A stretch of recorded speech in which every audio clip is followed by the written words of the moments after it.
Hey nerdlings! Hello! So we wanted to do a response video to Nefarious Wes, who had an interesting top 3 video. They were retro games he did not grow up with. So these are some games that you've found in the last few years, maybe, that came out whenever, that you never played before, but you love them now. Yeah. So I think that his cutoff was he hadn't played them until he was at least 30, so no problem there for me. Now, first of all, I have to admit, you got me hooked on this one. I did. That would be Zombies Ate My Neighbors on Super Nintendo. Although, did you play the... Mine was on the Sega Genesis that I played it on. But they don't seem to be too different. No, they're not. They're not really. So, if you've never played this game, it is very fun. You can play 2 people at one time. 2 people at once. It does get a little disjointed or because it doesn't. This was way before the split screen, so you guys kind of fight each other on the same screen. Yeah, I tried to, I want to go this way. No, okay, we're going that way apparently. But it's very fun. You, aside from zombies, you fight all kinds of different monsters, like giant babies, like Chucky dolls, giant babies. There's a chainsaw wielding, hockey mask wearing. It's like basically all the bad guys mixed in one. All the and you use all kinds of fun weapons. Your main thing is a squirt gun. I think the squirt gun has unlimited fire. Squirt gun has unlimited fire, but you can get upgrades to it, and you can get like water balloons. You can get the clowns. They're like decoys. Yeah, the decoy clowns, but they're kind of creepy because when you put them down, they go. So it is actually a lot of fun. One thing that I really, really love about this game too, other than like the whole B-movie aesthetic about it, is the music. The music gets into my brain and it does not leave it. So the other nice thing about this one is you can do passcodes to jump levels. Yes. Because there's no save. And they're not ridiculous ones. It's not like a 28 character long password. It's for something reasonable. Yeah. So what would one of your games be? One of my games was, it's not quite as old as that one. It's from the GameCube era, and it's Luigis Mansion. Ooh, so remember when the GameCube came out and it did not come with a Mario game, but Luigi got to have his own launch title. Finally! Luigi is my favorite character. I absolutely love him, and so that's when he just recommended it for me, because he's like, hey, if Luigi is your favorite character, check this one out. It's a haunted, scary mansion. It's got ghosts, and it's got Luigi. All your favorite things. Yeah, she likes spooky stuff. Yeah, spooky stuff is my favorite. Halloween's my favorite holiday, so I totally, absolutely loved this game. It was a lot of fun. It was, I'd heard things about the game, like Ouija and his suggestive hunting for things. Oh yeah. Oh yeah. Oh yeah. And then his constantly going, Mario! Mario!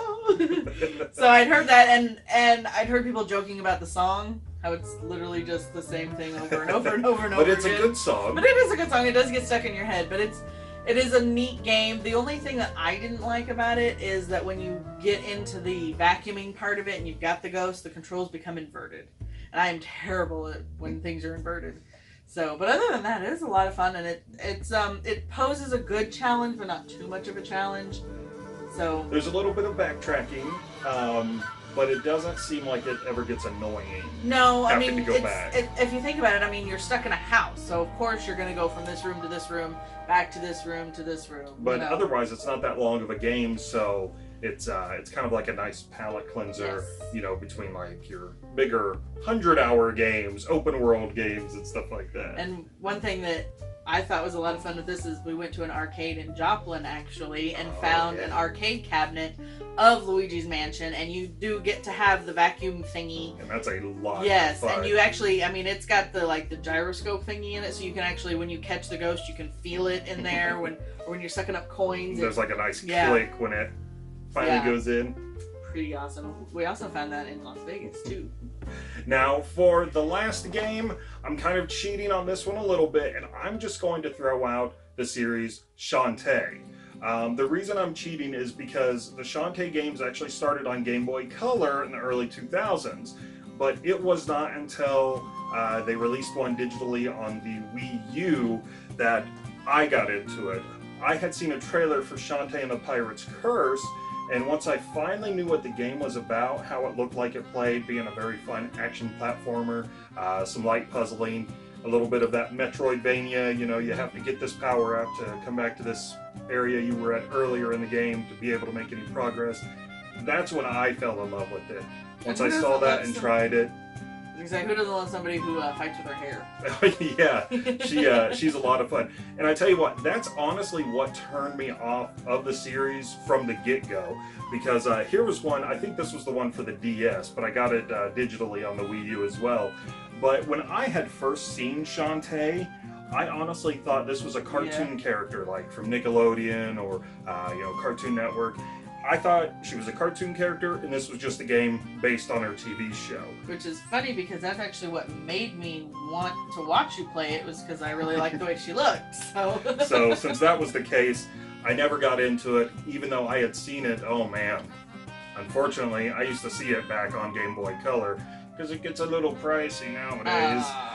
But yeah, it wasn't until this one that I finally checked it out. Once I fell in love with this one, of course I had to go out and buy the newest one. Yeah. But then anytime they put the older ones up on the digital stores, I've been trying to get those so I can play through all of them.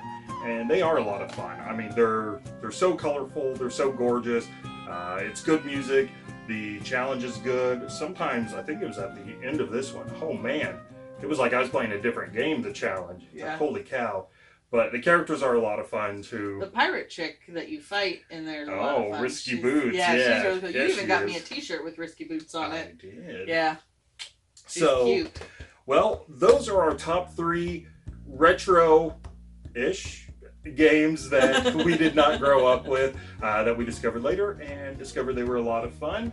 So guys, I'm going to leave a link in the description below to take you back to Nefarious Wes's video, because he was kind of the one that started all this, and already there have been a lot of people on YouTube sharing their videos of games that they didn't grow up with, and they've got some really good ones.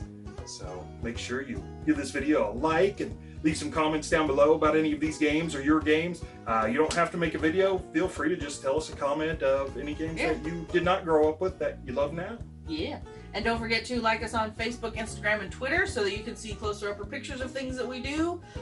You can see what we're doing out and about in town. And if YouTube has not told you that a video has dropped, we always tell you on those medias that YouTube videos have dropped. All right. Well, I'm going to go get the vacuum and take care of the ghost.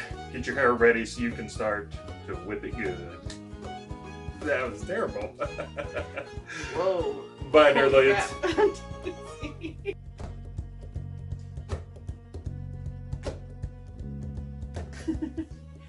Seriously, did not think that one through.